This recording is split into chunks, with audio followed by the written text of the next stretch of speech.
어떻게? 라고 묻는다는 것은 모종의 방법을 요구하고 있다는 뜻입니다. 선생이 건축가이고 그래서 제가 집을 어떻게 짓느냐고 물어본다면 그때 선생은 저한테 무엇을 어떻게 하라고 얘기해 줄 수 있겠죠. 왜냐하면 집을 짓는 데에는 이론과 체계, 지어가는 방식이 있을 것이기 때문입니다. 그러나 어떤 이론이나 체계를 따른다는 것은 이미 마음을 조건화시키는 것입니다. 그러니까 어떻게라는 단어를 사용할 때의 그 난처함을 이해해 보십시오. 그리고 또 욕망이라는 것을 이해해야 합니다. 욕망이란 무엇인가요? 우리는 무엇인가를 보거나 지각합니다. 그리고는 접촉하거나 만지기도 하고 그러면 거기서 감각이 일어납니다.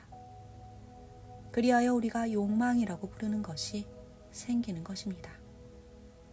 이것은 실제로 일어나는 과정입니다. 자세히 한번 따라가 보세요. 우리가 무엇인가를 봅니다. 예를 들어 여기서는 그것을 멋있는 자동차라고 해봅시다.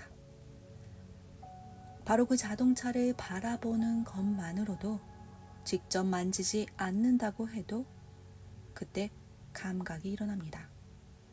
그리하여 이제 그 차를 몰아보고 싶은, 가지고 싶은 욕망이 일어나는 것입니다. 지금 우리는 그 욕망에 어떻게 저항을 할 것이냐, 또는 어떻게 자유롭게 될 것이냐 하는 것에 대해서 말하는 것이 아닙니다. 왜냐하면 그렇게 저항을 하고서는 욕망으로부터 자유롭다고 생각하는 사람은 실제로는 마비되었거나 죽은 사람이기 때문입니다. 중요한 것은 욕망의 전체 과정을 이해하는 것입니다. 이것은 욕망의 의미성과 무의미성에 대해서 다 알아내야 한다는 뜻입니다. 그러니까 어떻게 욕망을 끝내느냐가 아니라 욕망의 연속성을 주는 것이 무엇인가 하는 것을 알아내야 한다는 말입니다. 자, 그러면 욕망의 연속성을 주는 것이 무엇이겠습니까? 그것은 생각입니다. 처음에 그 차를 바라보았습니다.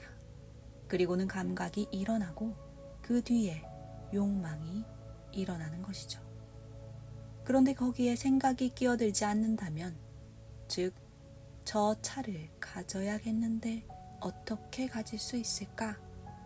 하는 따위로 생각하면서 그 욕망의 연속성을 주지 않는다면 그때 욕망은 사라져버립니다.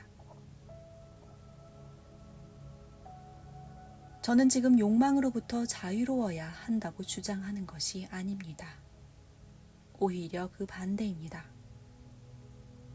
욕망의 전체 구조를 이해해야만 한다는 말을 하고 있습니다. 그렇게 되면 그때 여러분들은 더 이상 욕망이 지속되지 않는다는 것을 알게 될 것이거든요. 뭔가 다른 어떤 것이 생기겠죠.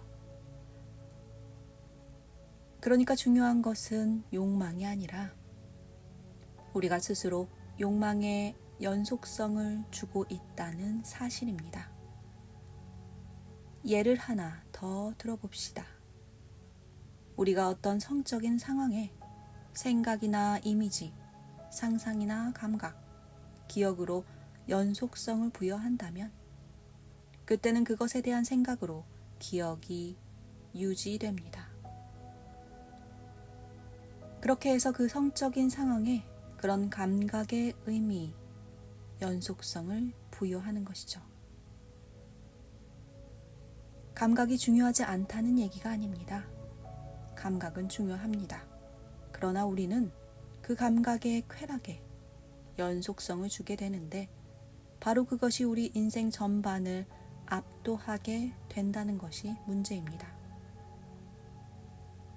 그러니 문제는 욕망으로부터의 자유가 아니라 욕망의 구조를 이해하는 것이며 어째서 생각이 거기에 연속성을 부여하는가를 이해하는 것입니다.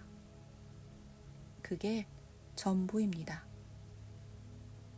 그러면 마음은 자유롭게 되겠죠. 그때는 욕망으로부터의 자유를 찾을 필요가 없습니다.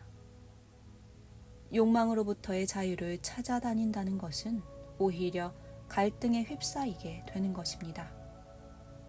매번 자동차를 바라볼 때마다, 여자를 바라볼 때나, 집을 바라볼 때나, 또는 그게 그 어떤 것이라도 마찬가지입니다만, 그러한 대상의 마음이 끌리는데 그때 생각이 끼어들어서 그런 욕망에다가 연속성을 주게 되고, 그런 모든 것이 인생 전반에 끊임없는 문제로 되는 것입니다.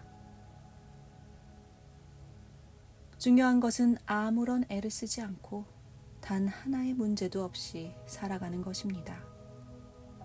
여러분들은 노력이라는 것의 본성을 이해하고 욕망의 모든 구조를 분명하게 이해한다면 단 하나의 문제도 없이 살아갈 수 있습니다. 그런데도 우리들 대부분은 날이면 날마다 엄청난 문제를 끌어안고 살아가고 있습니다. 그 속에서 문제로부터 자유롭게 살 수 있으려면 문제 하나하나가 생길 때마다 즉각적으로 풀어버릴 수 있어야만 합니다. 마음속에 아무런 문제가 없을 것이 아주 절대적으로 필요한 것입니다. 그래야만 아무런 애를 쓰지 않고 살아갈 수 있는 것입니다. 오로지 그런 마음이라야만 종교적인 마음이라고 할 수가 있습니다. 그런 마음은 슬픔을 이해하고 슬픔이 끝난 마음이기 때문입니다. 그런 마음에는 두려움이 없으며 따라서 제 스스로에게 빛이 되는 그러한 마음입니다.